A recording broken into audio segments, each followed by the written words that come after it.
पिछले महीने मैं दिल्ली गई थी अपने शहरवासियों के लिए।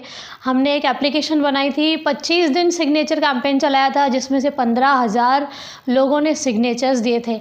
उस सिग्नेचर कैंपेन में मुझे बहुत लोगों का साथ मिला। ऐसे बूढ़े बुज़ुर्ग लोगों ने सिग्नेचर्स किए, कुछ हैंडीकैप लोगों ने भी सिग्नेचर्स किए। उनकी एक ही उम्मीद थी कि कुछ हो जाएगा, इस शहर का कुछ भला हो जाएगा।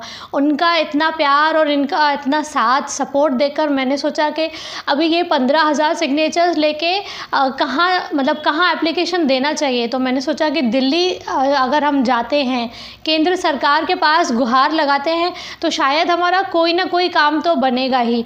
तो मैं हमारे शहर की एप्लीकेशन, जिसमें इतने लोगों ने, पूरे शहरवासियों ने मुझे साथ दिया, बहुत सारे सोशल वर्कर्स ने, बहुत सारे नगर सेवकों ने भी साथ दिया, सारे संत समाज ने उस सिग्नेचर कैंपेन में साथ दिया, कई सारे लोग मेरे साथ जुड़े।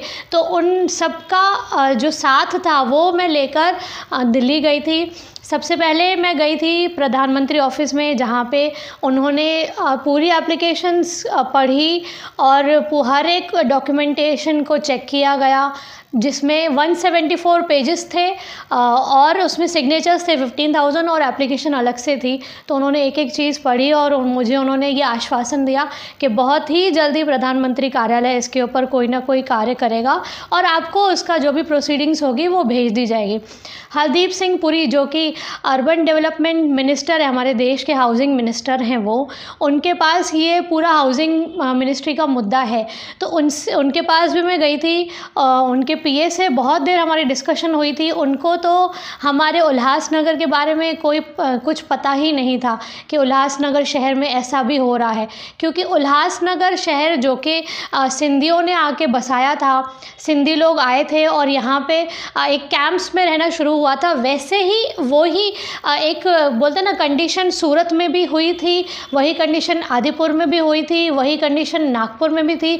तो सूरत को भी इन्होंने रेगुलराइज करके पेनल्टी लगा के इन्होंने पूरा सूरत में ऐसे जो कॉलोनीज़ थी जहाँ पे सिंधीज़ थे उनको रेगुलराइज़ किया। ये मुझे खुद उनके पीए ने बताया। इवन दिल्ली में ऐसी कॉलोनीज़ थी जहाँ पे सिंधी लोग रहते थे, जब वो सिंध से आए तो वो पूरी कॉलोनीज़ को रेगुलराइज़ किया गया, बहुत ही कम पेनल्टी ली गई और फिर वहाँ पे रीडेवलपमेंट की भी पॉलिसीज़ उन्होंने दी। तो मेरी उनसे यही डिस्कशन हुई कि ऐसा ही हमारे शहर में, उल्लासनगर में होना चाहिए कि हमारे पास जो रेगुलराइजेशन प्रोसेस दिया है सरकार ने, वो बहुत, उसमें पेनल्टी बहुत ज़्यादा है।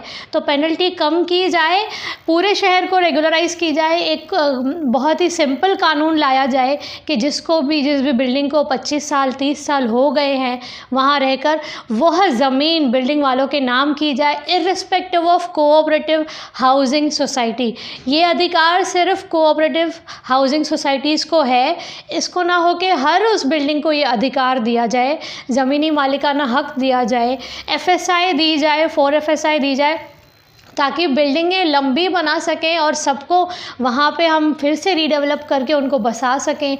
जो 9,000 के करीब लोग बेघर हुए हैं उन सब का पुनर्वास किया जाए।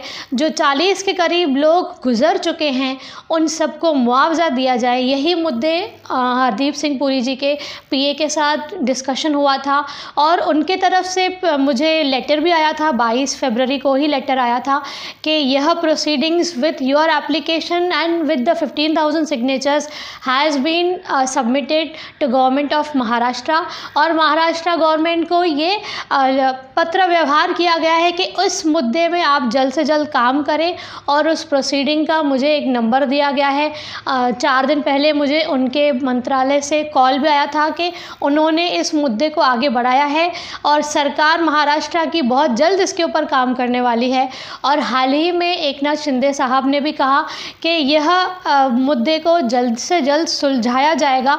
तो मेरा अभिनंदन रहेगा सबके लिए, केंद्र सरकार से हरदीप सिंह पुरी जी के लिए, हमारे प्रधानमंत्री के लिए, समाज कल्याण मंत्रालय आठवले जी के लिए, एकनाथ शिंदे साहब के लिए, क्योंकि ये लोग अगर हस्तक्षेप करेंगे तो यह मुद्दा जल्द से जल्द सॉल्व हो जाएगा और जो धोखादायक इश्यू है वो जल्द से जल्द सुलझेगा।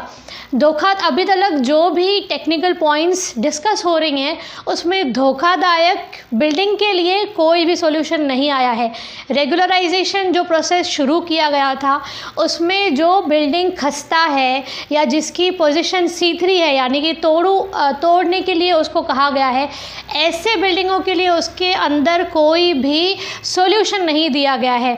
तो मेरी दोनों सरकारों से, महाराष्ट्र सरकार से, केंद्र सरकार से, एकनाथ शिंदे साहब से यही मेरी दरखास्त है कि धोखादायक बिल्डिंग्स, यानी कि जो 25 साल 30 साल पूरे कर चुकी है और उसका कोई सोल्यूशन नहीं है, क्योंकि उनको स्टेबिलिटी सर्टिफिकेट नहीं मिल रहा है, तो वो रेगुलराइज नहीं हो पाएंगे।